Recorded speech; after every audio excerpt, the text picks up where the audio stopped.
This advocacy will pay a dividend because it has pricked my thoughts to look into the reasons why we are not ratifying so much. But I can assure you we will look into this one specifically. The KMC will be ready to support you. Not only support you, we are supporting our people. And we expect that your demands are worthwhile.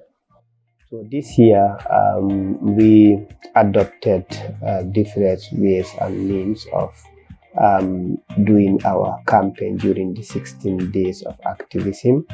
And one of the ways we adopted is advocacy meetings, in which we goes to decision and policymakers like ministries, relevant ministries, for instance, the Ministry of Justice, the Ministry of Gender, Children and Social Welfare, as well as the National Assembly Select Committee on Women, Children and Health, to discuss and advocate for them to address certain key issues.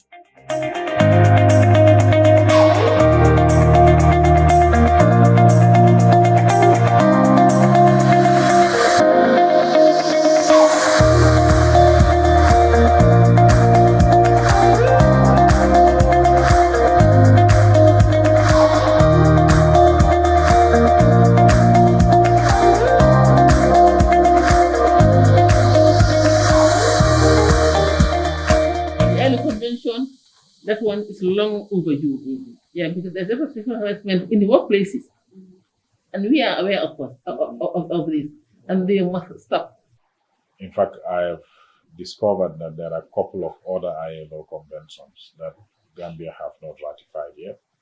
I don't know why, but I can assure you we will look into that. But I know this specifically is very relevant to violence at workplaces and sexual harassment. So we will consider that and put it on top of the priority list. But we will look at other ILO conventions as well. Now that we are revising the Domestic and Sexual Violence Act, I think this is an opportune moment for us to include it.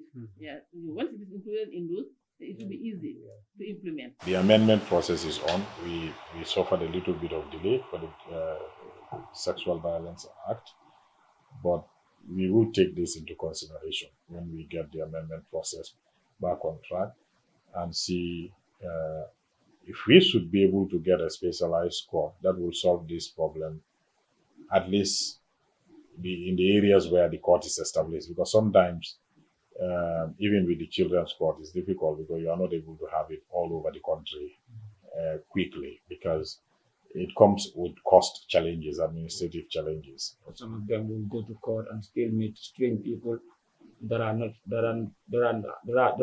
to do with the case, and some of them will still go as far as going at the latter end of the case. Some things might just come up and they decided to withdraw, and most of them will tell us because the case is not in privacy. If you get the victim too either afraid or embarrassed to give the evidence exactly the way it happened, or witnesses because of the presence of strangers and unknown people, of course the case is weak. And when the case is weak, the perpetrator is happy.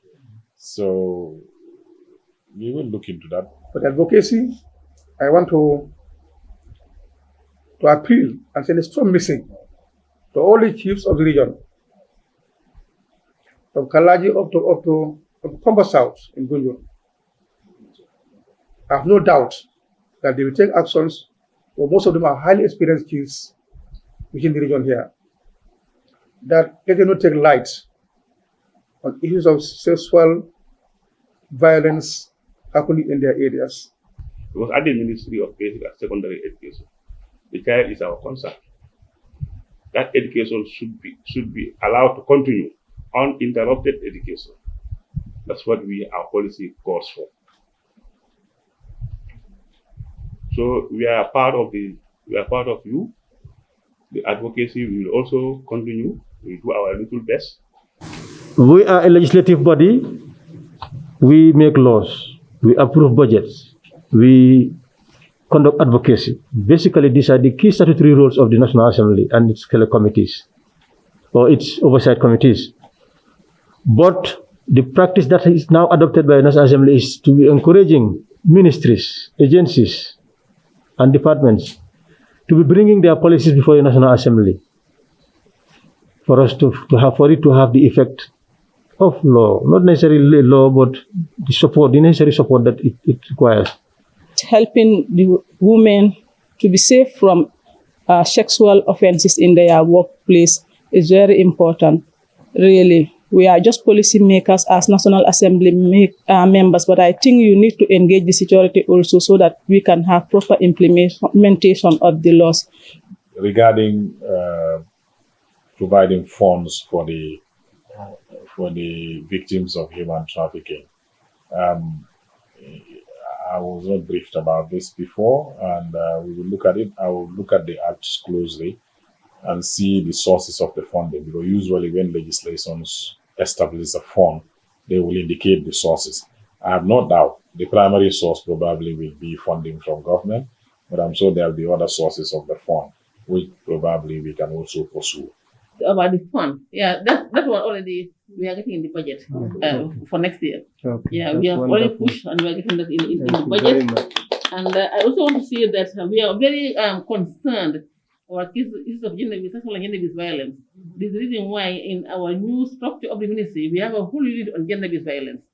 That shows that we are also very, very concerned because we want to make sure that all the laws we have in place are fully implemented. We went to the Ministry of Gender, Children and Social Welfare, and they told us that this year they've put that in their budgets for funds to be allocated to support victims and survivors of gender-based violence.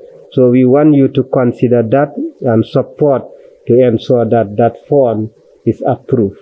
The second one also, they made us understand that they have also allocated or made estimates, a budget line to support persons with disabilities, which has never happened before, which is also a very, very good thing that we have been advocating for in the past years. So we also want you to really look into that and ensure that all of those allocations are supported and approved by the National Assembly. And the third is also allocation to support victims of trafficking. Yes, as I indicated earlier on, when it is committed before us, we will give it the due attention